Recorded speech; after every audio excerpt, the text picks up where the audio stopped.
प्रिय विद्यार्थियों, आज जो है हम लवण के बारे में बताएंगे। जैसा कि आपने अम्ल और क्षारों के बारे में जानकारी प्राप्त की है, और उसी समय में हमने एक और जानकारी आपको दी थी कि जब अम्ल और क्षार आपस में क्रिया करते हैं तो उसे उदासीनीकरण की क्रिया कहते हैं, और उस क्रिया के फलस्वरूप लवण और पानी बनते हैं। तो प्रश्न आता है कि लवण कितने प्रकार के होंगे, किस स्वरूप में होंगे। तो वैसे अगर देखा जाए कक्षा 10 के स्तर पे या कक्षा 9 के स्तर पे, तो हम आपको बताएंगे कि लवण आपकी कक्षा में कोर्स के अनुसार 3 ही प्रकार के हैं। एक है सामान्य लवण, और सामान्य लवण निर्मित होते हैं प्रबल अम्ल और प्रबल क्षार के क्रिया के फलस्वरूप। सामान्य लवण यानी प्रबल अम्ल और प्रबल क्षार, ये दोनों चीजें प्रबल होंगी। प्रबल अम्ल भी होगा और प्रबल क्षार भी होगा। उन दोनों की क्रिया के फलस्वरूप जो लवण निर्मित होंगे वो सामान्य लवण कहलाएंगे, और इनका पीएच मान जो होगा 7 के बराबर होगा। दूसरे आते हैं अम्लीय लवण। देखिए, अम्लीय लवण जो बनते हैं वह प्रबल अम्ल और दुर्बल क्षार के संयोग से, प्रबल अम्ल व दुर्बल क्षार के संयोग से ये अम्लीय लवण बनते हैं, और इनका पीएच मान जो होगा वो 7 से कम होगा। ठीक है ना। जैसे सामान्य लवण में NaCl आता है, नमक जिसे कहते हैं भाई। HCl और NaOH, HCl भी एक प्रबल अम्ल है और NaOH भी प्रबल क्षार है। दोनों ने क्रिया की और क्या बन गया, नमक बन गया, तो उसकी पीएच वैल्यू 7 आएगी। जैसे हम अब बात कर रहे हैं अम्लीय लवण की, तो यहां पे प्रबल अम्ल कौन से हो सकते हैं, जैसे HCl है, HNO3 है, H2SO4 है। और दुर्बल क्षार कौन से हो सकते हैं, जैसे NH4OH है। तो जब ये दुर्बल क्षार और प्रबल अम्ल क्रिया करेंगे तो उससे बनने वाला लवण जो होगा वो अम्लीय होगा, और उसका पीएच मान 7 से कम होगा। अब आता है क्षारीय लवण।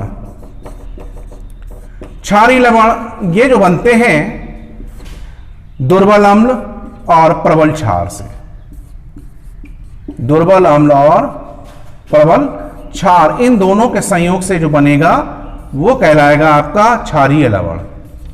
और इस सबका पीएच मान जो होता है वो 7 से ज्यादा होता है।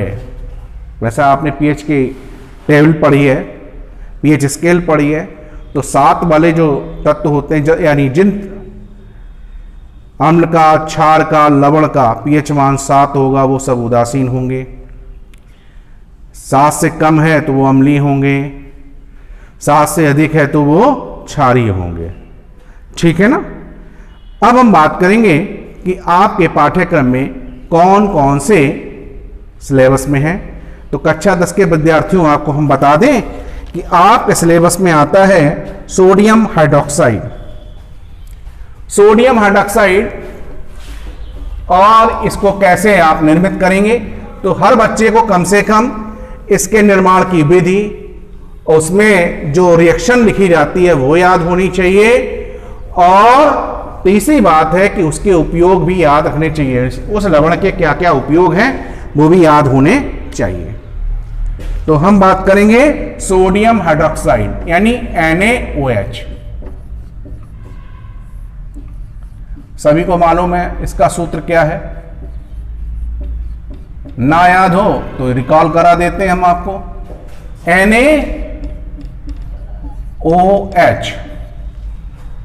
अच्छा, एक बात बताओ बच्चों कि आपने जो है ना, नमक तो सबने घरों में प्रयोग होता है, ऐसा कोई घर नहीं जहां पे नमक का प्रयोग नहीं होता है।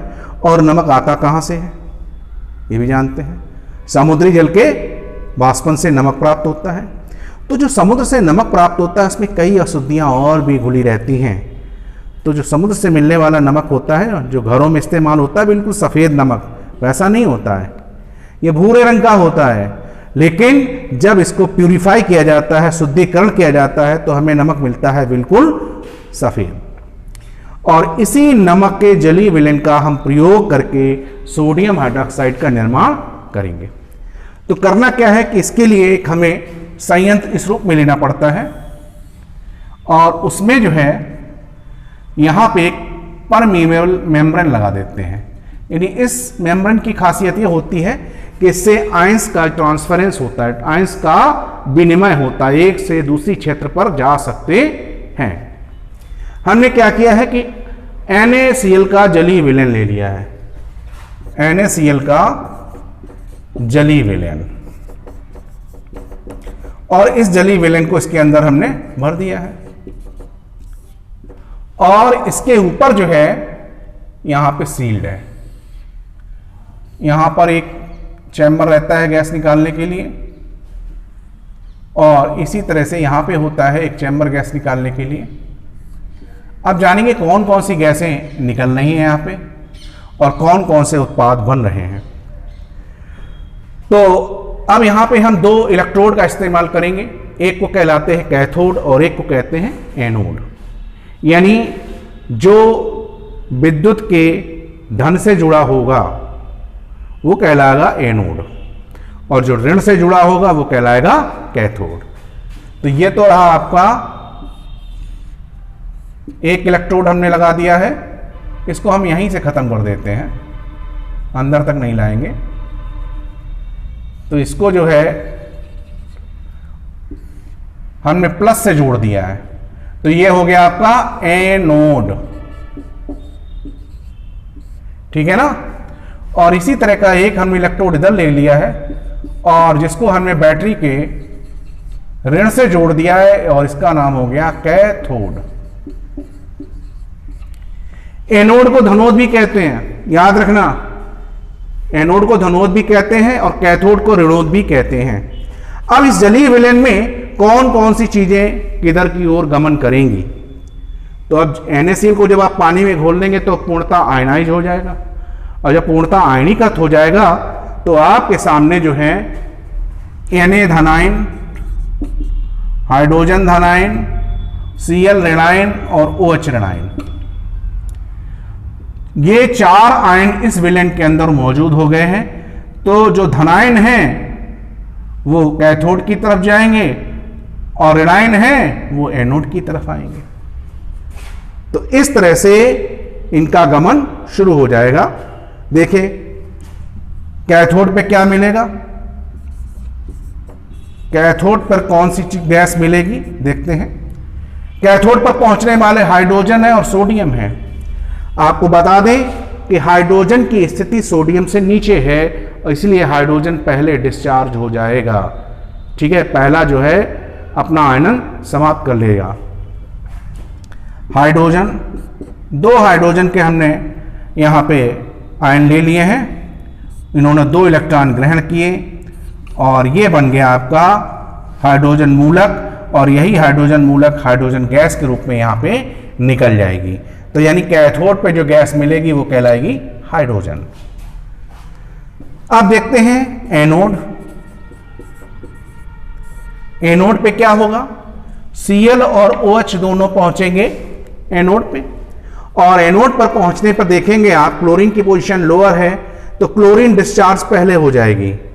क्लोरीन क्या करेगी, 2 क्लोरीन के हम आयन लेते हैं, 2 इलेक्ट्रॉन निकालेंगे, और ये क्लोरीन गैस के रूप में निकल जाएगी, और ये क्लोरीन गैस यहां से निकल जाएगी। अब देखते हैं बचे क्या है दोनों, एक तो सोडियम आयन बचा है और हाइड्रोक्साइड आयन बचा है। ये दोनों आपस में क्रिया कर लेंगे और क्या बनाएंगे, NaOH। ये 2 आयन बचे हैं और इन्हीं से बनेगा, या यूं ऐसे करके दिखा दें हम आपको सामने से, NaOH बनेगा,